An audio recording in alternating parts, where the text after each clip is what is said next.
欢迎来到本期视频，今天我们来聊一下最近佳能发布的 PowerShot V1 相机。我个人认为它可能会成为继 G7S3 后的又一款热销水声相机。那明明现在的手机拍照拍视频的实力已经很强了，为什么佳能要在这个时间节点推出这种水声相机呢？那接下来我将给大家分析一下这款相机的亮点以及我认为不错的地方。首先，这个相机搭载了 1.4 型的 CMOS 传感器，这个是比1英寸的传感器稍微大一点的尺寸，你也可以理解为它跟 M43 的一个画幅差不多。信噪比跟画质方面都会有一个不错的表现。那对于这台那么小巧的一个随身相机来说，它这个画质表现已经非常强大了，无论是它的虚化效果以及它的信噪比都会更好一些。虽然传感器的面积还比不过 APS-C 画幅的理观 GR3， 但是 PowerShot V1 的等效焦距是16到50毫米，意味着从超广角到标准变焦都能够覆盖。这个焦段的设计，我们在之前的索尼 ZV-E Mark II 上也能看得到，搭配上翻转屏的设计，很明显这个焦段就是为了 Vlog 自拍而生的。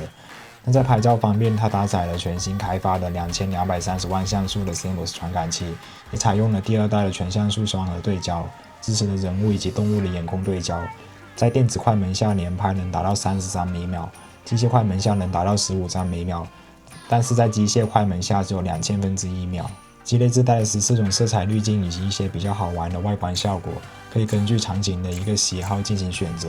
如果我没有记错的话，佳能之前的一个入门款相机也有这个滤镜，还有这些功能。除了拍照方面，这款相机在拍摄视频方面有不少的亮点。那 PowerShot V1 是支持 5.7K 的超采样无裁切 4K 的录制，并且支持裁切后的 4K 60帧录制，裁切后的焦距会变成23到71毫米，适合拍摄较远距离或者说运动的一个物体。这个裁切系数是 1.4 倍，即便说裁切后也能有1英寸的传感器面积，而且它还加入了10比特的 C-Log3 专业色彩曲线，这对于拍摄高质量的视频有非常好的帮助。这款相机大概率是只有10比特420，不过对于这个小相机来说是足够使用的。在这么小巧的相机里面， PowerShot V1 还加入了内置风扇，解决了长时间拍摄可能引起的过热问题。那对于那些需要长时间的直播或者是录制的用户，这无疑是一个加分的选项。